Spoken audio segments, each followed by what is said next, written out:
Hi Maple Leafs, Coach Davies here. Today we're going to talk about odd man rushes, and we're going to have a full ice 3-on-2 drill that we work on Sunday to kind of work on some of the particulars of it and some of the strategies that both offensive and defensive that'll let us score more goals when we're on the attack and keep more pucks out of the net when we're on the other end of the odd man rush. So what we're gonna talk about right now is a 3-on-2 situation. So we'll go F1, F2, F3, and then 2 defensemen. Okay, and we'll give F1 the puck. He'll be the puck carrier. Now the puck carrier is he's kind of like the quarterback of the offense. He's got to read the defense. He's got to read where they are and kind of make a decision based on that. And so we're going to enter the zone, and he's going to take a look. Puck carrier F1 is going to take a look at where the defensemen are, what they're giving him, right? So if the defenseman has got great gap control, their spacing is good, they are where they are, they got good speed skating backwards, they're in a good defensive position. So if they're not, say this defenseman is he's kind of caught flat-footed or whatever, F1 can read that and just go right around him on in.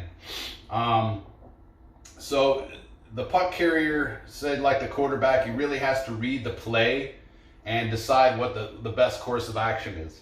So as our 3 forwards enter the zone, number 1 rule, don't ever make a pass at the blue line. All right, puck carrier, carry it in first. Then if you read the play and you want to make a pass, by all means do that. But don't make a pass at the blue line. Especially at the house level, 9 times out of 10, it's going to go offsides. That play is going to go offside. So, F1 reads the play. All right. Forwards enter the zone. Defense is backing up. Now, as I say, if the defensemen, they have good positioning, they have good gap control. Ideally, what we want is to create some depth for our forwards to create offense.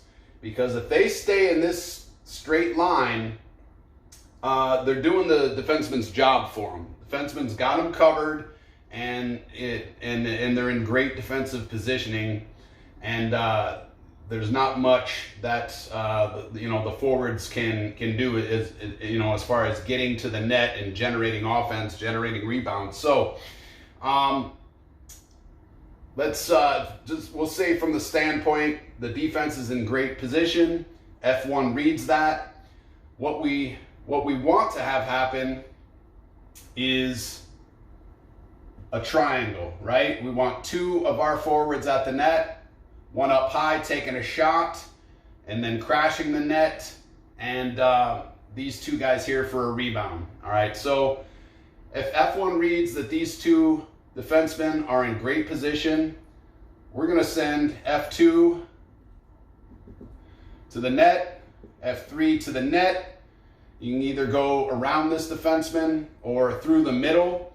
You do like a middle drive between the defensemen. Now, this defenseman needs to account for a guy that's behind him.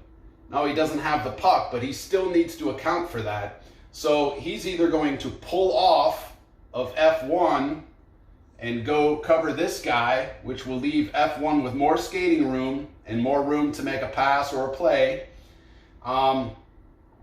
Or he's going to stay with F1, which means F2 here is completely free, completely uncovered, okay? So, what we'll see, again, is F1 reads the play. He's going to pull over here. F2 goes to the net. F3 goes to the net. Defenseman's got to make decision. F1 is going to have more room. He takes a shot, follows his shot, and now we have 3 players at the net, covered or uncovered. We still have the advantage because we have numbers 3-on-2, and we have a great scoring chance. Okay, so as I say, F1 is reading this play.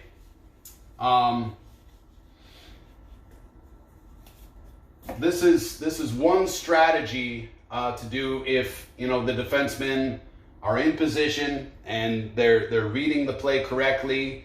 But if puck carrier F1, if he reads that they are not in good position, by all means he can go around this way. This defenseman is cheating over too much.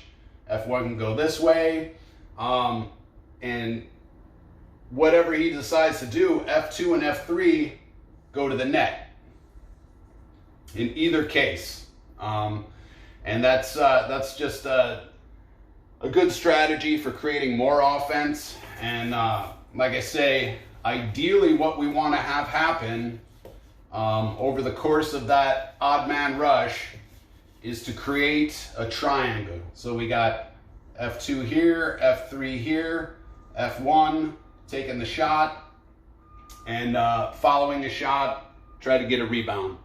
We're gonna work on that in practice, and for next week's practice, we are going to work on that triangle, attacking with that triangle, because as you move through your hockey career, it's going to get more and more important. As you watch the Walleye, the NHL, you see those 3 forwards in that attacking triangle formation all the time.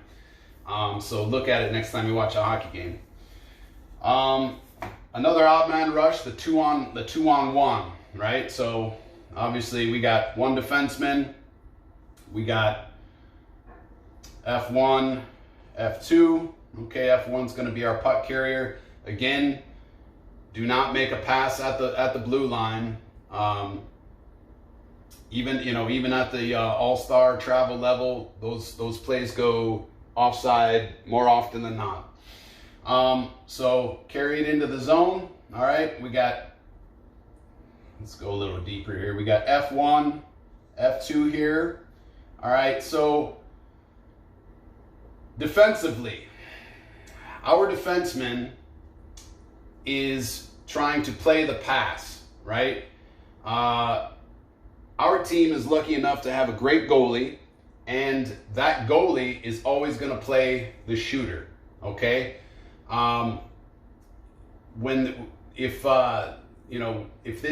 If this forward is allowed to pass laterally to F2, it's going to make that goalie who's keyed on that shooter have to move laterally, which is going to decrease the goalie's chances for making that save. So we want that defenseman keying on that pass, okay? So that defenseman has gap control. He's playing the pass to F2, and he's letting the goalie take that shot from F1, okay? If we're on offense on a 2-on-1, we have a lot of options here, okay? So F1, F2, F1 is going to read that play. He's going to read that defenseman. If that defenseman is out of sorts, if he doesn't have good gap control, if he's out of position, F1's just going to go right around him and take a shot. But if that defenseman is in good position, well, he's got a couple options, right? He can try to get it to F2, but if this defenseman looks like he's got that pass covered, the best thing F1 can do is take that shot, right?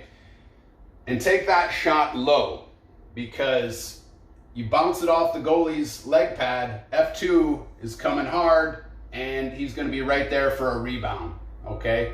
As you get older, the first shot, less and less of the time is going to go in.